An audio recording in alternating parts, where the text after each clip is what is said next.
guys, welcome back to the channel where I cover missing persons, unsolved cases, crime news, and more.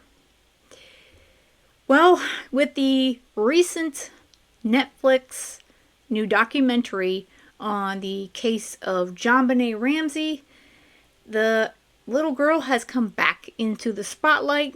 Almost 28 years ago, she was murdered in her home in Boulder, Colorado.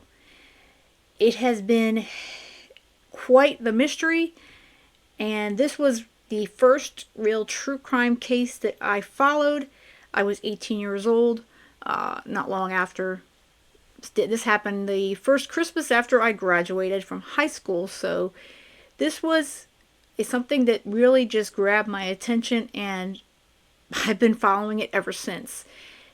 And it's a mystery that I do question, will we ever know who truly killed little JonBenet Ramsey?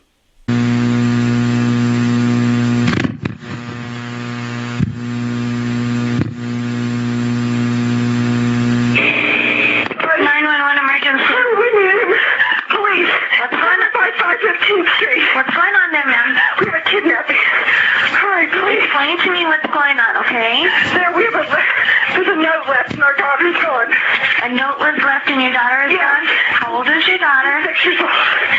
She's gone. 6 years old. How long ago was this? I don't know. I just found the note. And my daughter's gone. Does it say who took her? What? Does it say who took her? I don't know. There's a ransom note here. It's a ransom note? It says SBTC. Victory.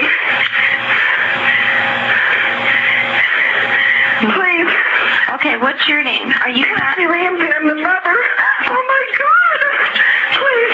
I'm sending an officer over, okay? Please. Do you know how long she's been gone? No, I don't. Please, we just got out. Is she right here? Oh my God, please.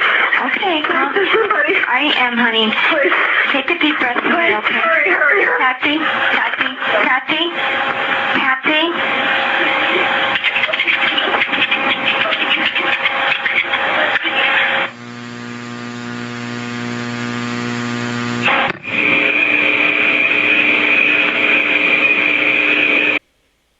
After that 911 call, it was quite the chaotic day inside of the Ramsey home. But this was the first full news story when JonBenet was announced deceased.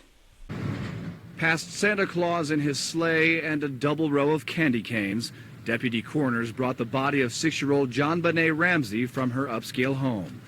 Neighbors described the young girl as beautiful and polite. In 1995, she won the Little Miss Colorado pageant. Boulder police won't comment on her cause of death, only saying that she wasn't shot or stabbed. They are investigating her death as a homicide. So far, no arrests have been made. This case started as a kidnapping. Police were called here to the scene at about 6 a.m. the morning after Christmas. Someone inside this house had made a 911 call saying that little JonBenet had been kidnapped. Well, when police got here, they went inside the house, and a short time later, they found the little girl's body. The parents, John and Patsy Ramsey, were home at the time, but detectives say the parents are not suspects. The father is the president of Access Graphics, located on Boulder's Pearl Street Mall. The couple does have another child, a son around 10 years old. Whether the boy is a suspect, investigators won't comment, saying only that right now, this murder investigation is wide open. In Boulder, Phil Keating, 9 News. That may have been one of the very few moments that John and Patsy were not considered suspects, although I believe that that was what was told to the media. The family, I believe, was immediately under the radar, and that makes sense. Anyone who is murdered in the home, mom and dad, siblings, they would all be the first on the list that they would need to investigate. The biggest problem with this case is Boulder really screwed up. The crime scene, the Ramsey home, was majorly, and that's understatement. It was a hot mess. It was contaminated. They let friends of the family come in, random people walked all around the home. They didn't seal it down. They didn't put crime scene tape, any of that up initially. It was shoddy police work.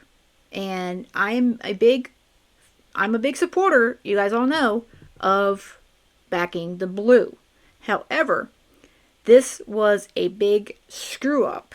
And I believe the fact that they screwed up that day, I think that caused a lot of reasons why this case may never truly be solved. Now, this is actually the second interview, big media interview, that the Ramseys gave.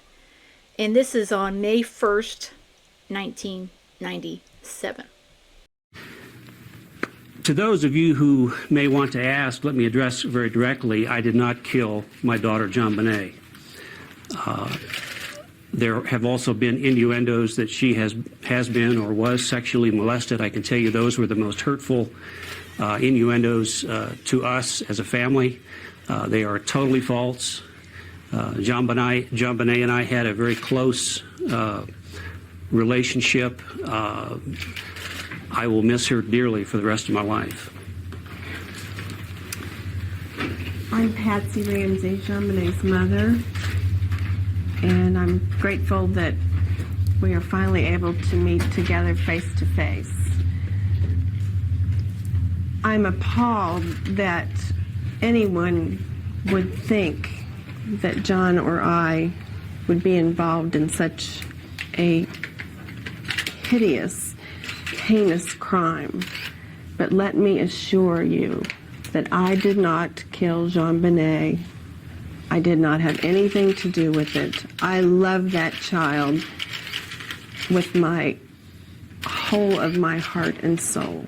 First off, it's obvious that Patsy is highly medicated at this press conference. And you can't blame her. Her 6-year-old baby girl was found murdered in her home the morning after Christmas. And as much scrutiny as Patsy has come under, that she wrote the ransom note that was found on the steps, that it matched her handwriting, all this stuff, that she got into a fit of rage because JonBenet peed the bed. I personally do not believe either of those two things happened. There are a lot of oddities as far as the ransom note. I will admit that right out. There has been countless folks, experts, that have examined her handwriting compared to the note, John Ramsey's handwriting compared to the note. There are similarities, but I don't believe at all that Patsy killed JonBenet. I just, personally, that is my opinion on it. And as far as did she help cover something up because Burke did it, that's another side of things. I don't believe that either. With my whole of my heart and soul. Mr. and Mrs. Ramsey, what do you want to say to the killer of your daughter? We'll find you. We will find you. I have that as a sole mission for the rest of my life. Mrs. Ramsey?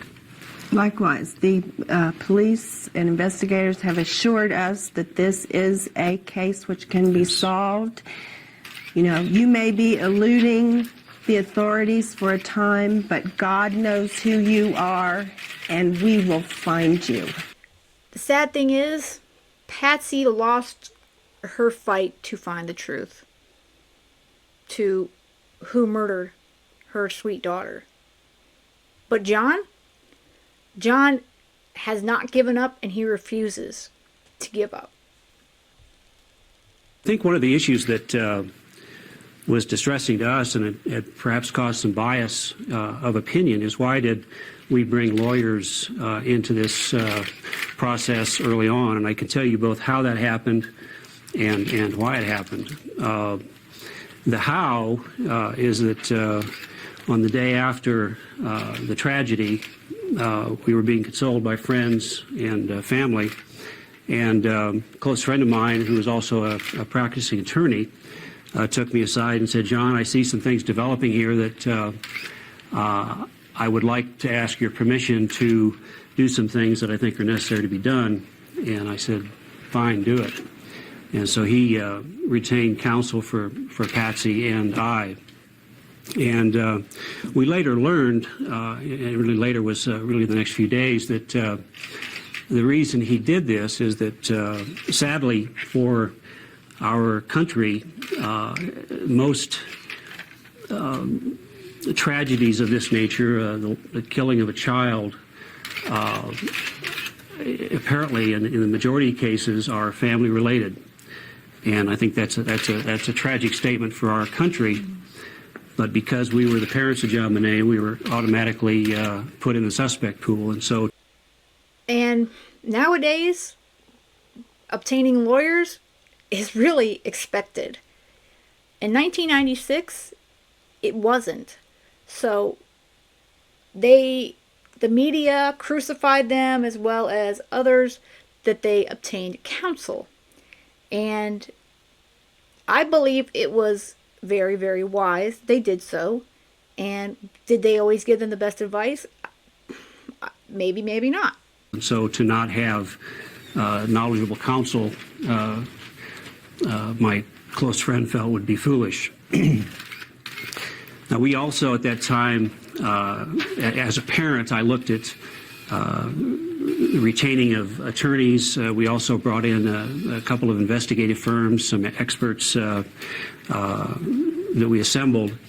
I felt a very helpless feeling as to what can I do to help solve this case.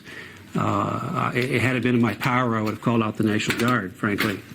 So as we looked at this group of people that we pulled together, it was not only to advise us in this process, but hopefully to assist the investigation to a closure. We have spoken with the police. We spoke with the police approximately 8 hours on the 26th, another 2 hours on the 27th. Have supplied them with every piece of information we have. So the impression that we haven't spoken with the police is totally false. What we have, what has been delayed has been this formal interrogation of us as suspects. And frankly, we were, as you might imagine, insulted that we would even be considered suspects in the death of our daughter, and felt that an interrogation of us was a waste of our time and a waste of the police's time. But because they have to do this, we're willing to do it, but not under any circumstance that was presented to us. You know, we would like to think that we don't know anyone that we have ever met in our lives who could do such a thing to a child, you know, but they talked with us and said, please tell us names of people, you know, who may have been in your home at any time. You know, we just outpoured information just as much as we could try to remember, but you know, no one specifically came to mind. I mean, you can't imagine such a horrible thing ever happening, much less somebody that you may know. You know, at first we were shocked and then outraged, and then we understood statistically that's a sad state of affairs, that's apparently in the majority of cases like this in our country, family members or parents are ultimately involved. And so we accepted being suspects But what concerned us, and certainly still does concern us, at least up till yesterday, is that any time spent looking at us is time that's wasted. I agree with John. All the time that they take looking at the family takes away from them looking for the real murderer. Unfortunately, that's never ended for John and Patsy and Burke. The family has been from the beginning and continues to be to this day, 2024, almost to the anniversary next month. They have continued to be suspects. And that in part is why we brought in an investigative team as well, too. An arrest is absolutely necessary in our lives for closure. Our lives cannot go on the same as they might have had JonBenet still been here. But I know how I feel today, and that an arrest must be made for us to go on with some semblance of a life and hope for the future. Yeah. One of the things that one of the reasons we asked you all to be here this morning is that we need your help from this moment on. I know you have been diligently covering this case, and we have appreciated some of what you've said. I have to be frank, not all of what you've said. But we need to all work together as a team, and we need your help. Some of you may have seen the ad that we placed in our local Daily Camera newspaper this past weekend. This reward money has been offered since the death of JonBenet, but we felt like it wasn't getting out to the public enough. So this ad with her most recent kindergarten picture will be appearing more and more frequently. And what we want to let everyone know is that this $100,000 reward is for information leading to the arrest and conviction of the killer of our daughter. We feel like there are at least two people on the face of this earth that know who did this, and that is the killer and someone that person may have confided in.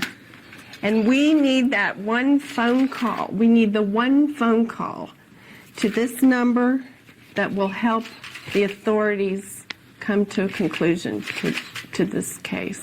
Please, please, if you know anything, I beg you to call us. I would absolutely want the most severe penalty that could be brought.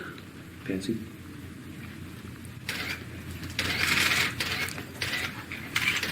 Yes, really.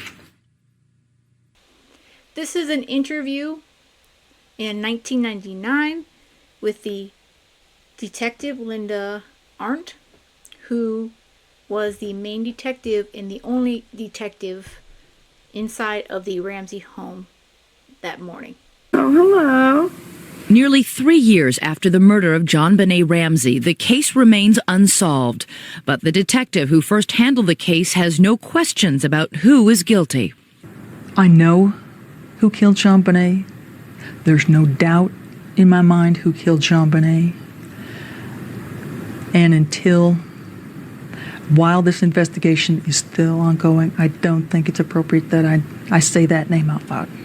Linda Arndt was the first detective on the scene at the Ramsey house on December 26, 1996, the morning John and Patsy Ramsey had reported their 6-year-old daughter JonBenet missing.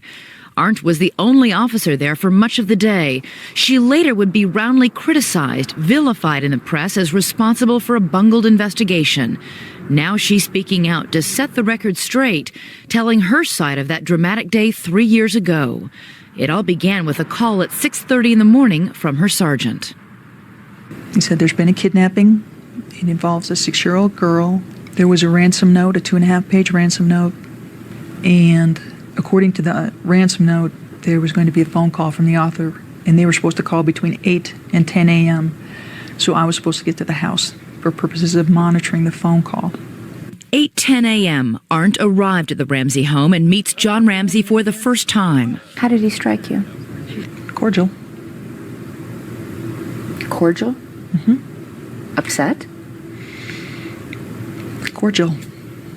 Distraught?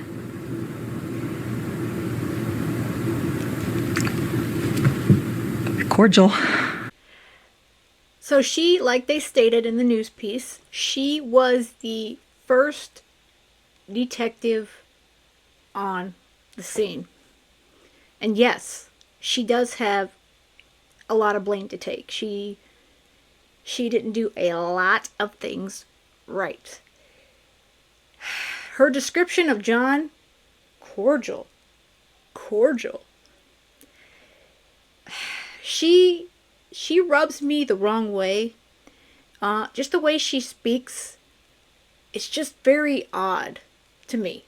And I've heard her speak a few times. It's just odd. And this interview really does show that. Did it strike you at all that that was behavior that was unusual for somebody whose child was just kidnapped?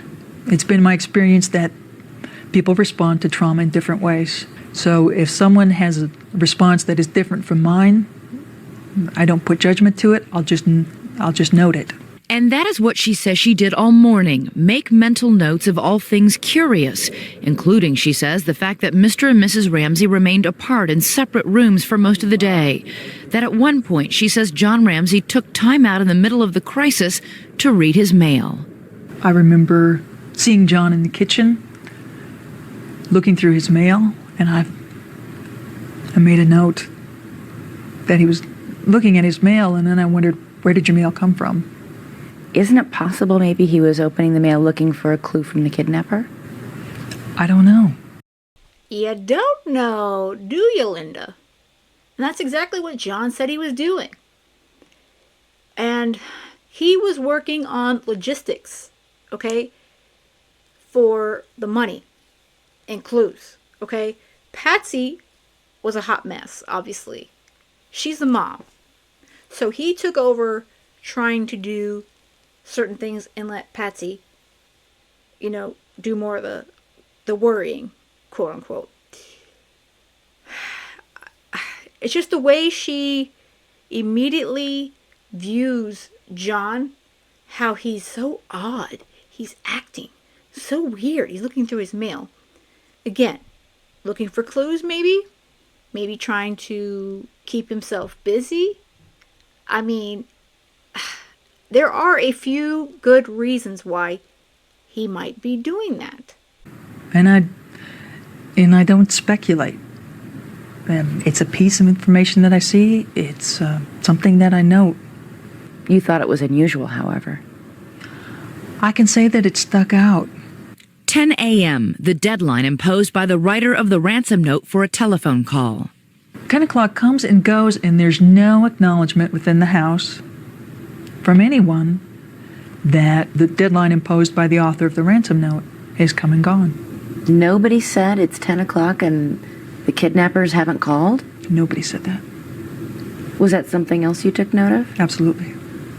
By 10:30 in the morning, Arndt was the only police officer in the house with John and Patsy Ramsey, their pastor, and 4 family friends. As they waited for news, the tension was mounting. Arndt called her station house for backup repeatedly, but none had arrived. How many times did you call the police department asking where your backup was and what was going on?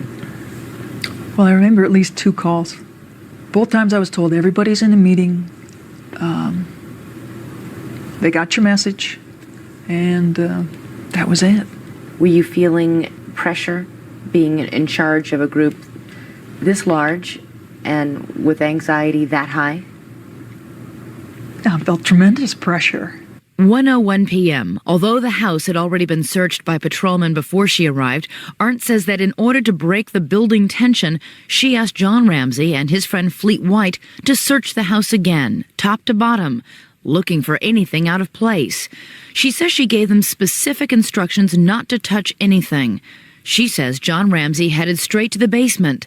She heard Fleet White scream for an ambulance, and then a chilling discovery. For Arndt, the pieces of the puzzle fell into place. And I see John Ramsey carrying JonBenet up the last 3 steps from the basement.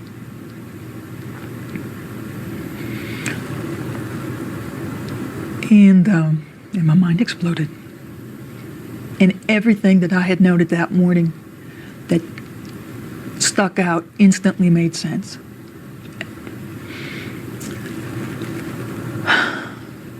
And JonBenet was clearly dead. Then she's been dead for a while. I ordered him to put JonBenet down. I knelt next to her and I leaned down to her face. And John leaned down opposite me. And his face was just inches from mine. And we had a nonverbal exchange that I will never forget. And he asked if she was dead. And I said, yes, she's dead. And I told him to go back to the room and to dial 911. I believe she is a paranoid person. And in addition to that, she was the only detective in that home. So I think that those combined made her act this way, and she's interpreting things that maybe weren't really there, or maybe they were. I think some people have believed her, have believed what she believes and feels, and she saw that obviously she was there on the scene, and I wasn't, and most of you guys weren't either. But it's just that the way she speaks and those bug out eyes, man, you guys, something about Linda it just doesn't sit right with me. And as we looked at each other, I remember, and I wore a shoulder holster, tucking my gun right next to me and consciously counting, I've got 18 bullets. Why did you do that? Because I didn't know if we'd all be alive when people showed up. I said everything made sense in that instance. And I knew what happened. Do you think your fear was well-founded? You bet I do. There's no doubt in my mind. To this day? Never wavered. You were afraid because you thought the killer was still in the house. I knew it. Absolutely? Absolutely. 1:10 p.m., Detective Arndt moved JonBenet's body from the hallway to the living room. John Ramsey came back into the living room, and he grabbed a throw that was on the back of a chair, and he says, could you please cover her body? And as he's saying it, he's already put the blanket on top of her. Arndt would later be harshly criticized for 2 key decisions: asking John Ramsey to search the house and allowing John Ramsey to place the blanket on JonBenet's body. You had to know that that was going to contaminate evidence. JonBenet's body was in and of itself a crime scene. Would it be nice if John hadn't found JonBenet? Absolutely. And would it be nice if he hadn't put a blanket? Yeah, it would be great. And it would be nice if there were other people to help control and keep people away. That would have been wonderful. But that's not the circumstances that I had available that day. So is she stating that she felt unprepared? That she felt she wasn't supported by her department? Again, I believe she takes some of the blame, but overall, Boulder police in itself at that time is to blame for that crime scene being trampled on, totally screwed, okay, and not giving this detective backup and supporting the Ramseys. Still alone in the living room with John Ramsey, Arndt then heard Patsy Ramsey's voice. And I heard a wail, just a guttural moan, aching wail from the back area. probably one of the most pitiful things I've ever heard, and anguished. And I saw the rest of the people, the Patsy and the pastor and the 4 friends, come from the den towards the living room. So I said, if you want to say goodbye to JonBenet, this is the only time you'll have to do it. And, there's just so much. There's so much pain. And I called 911. I get my radio number. And I said, the kidnapping has turned into a murder. This house had suddenly become a homicide crime scene. Oh, it became hell. JonBenet was brought up at about 5 minutes after 1. And at 10 after 1, nobody had shown up. And I looked out the window to the street and I saw an ambulance slowly drive by. And I thought, I am in the Twilight Zone. Meanwhile, the pastor led the Ramseys and their friends in prayer in the living room, holding hands as JonBenet's body lay before them. I thought that would be the best way to organize everyone, to keep them distracted, to keep them from touching JonBenet, and to keep them focused on something other than looking at JonBenet. Again, there's no excuse for the way Boulder handled this case on day 1 and later, but day 1 was critical. And as much as I do not think Linda has all the right instincts, in my opinion, she has a lot of good points as far as the lack of support that she received that day. 1:20 p.m., after 3 hours as the only officer on what Arndt calls an incredibly tense crime scene, and 20 minutes after JonBenet's body was found, backup finally arrived.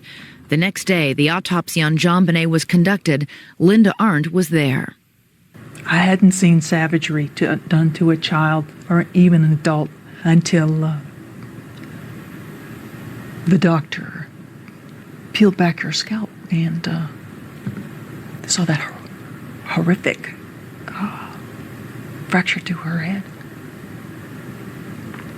It was the length of her head. It was 8.5 inches long, and there was something else even more disturbing. She had trauma to her vagina. What kind of trauma? It would be trauma that would be consistent with injuries seen in sexual assault cases. Recently? I guess the best way to say that was what was seen was not a first-time injury. The coroner, in fact, said the evidence was inconclusive, but ABC News has confirmed that 3 medical experts who consulted for the Boulder Police Department concluded the injuries were consistent with prior sexual abuse. As the Ramsey investigation dragged on for weeks, then months, and then years, the criticism of Linda Arndt's actions that December day continued. But she still defends her actions, saying she has become a scapegoat for a flawed investigation. And Linda Arndt remains convinced that she knows who killed JonBenet Ramsey. She will not say the killer's name, but has no doubt that justice will never be done. Do you think this person will ever be indicted, will ever be charged or convicted? No. What you're saying is, whoever killed JonBenet will get away with murder. Yes. Well, she's right about one thing. So far, no one has been charged, and thus far they have gotten away with murder. It's a tough one. It truly is, and Linda is probably a scapegoat for them. But I do believe that some of that criticism is needed, and it's deserved. She was part of the Boulder Police Department at that time, and Boulder Police Department screwed up this case. Will it ever be solved? I pray and hope it will be. But we're looking at 28 years. 28 years later almost here. And nothing. There's been multiple suspects besides the family. But no one has been charged with the murder of 6-year-old JonBenet Ramsey on Christmas 1996. And I do believe she believes that John is the murderer. So I want to stop here. I'm going to do more videos on the JonBenet Ramsey case. I kind of want to do them in bits and pieces. I'm going to go through some of their police interviews, Ramsey's, the John, Patsy, Burke, and as well as other things like her autopsy, further evidence that we do have out there, actual evidence, and the fact that this whole new DNA stuff that they've been talking about, hopefully something will crack very, very soon. Because this sweet girl, she deserves justice. And at this point, she hasn't gotten that. Alright guys, I hope you have a great rest of the day. And most of all, stay safe.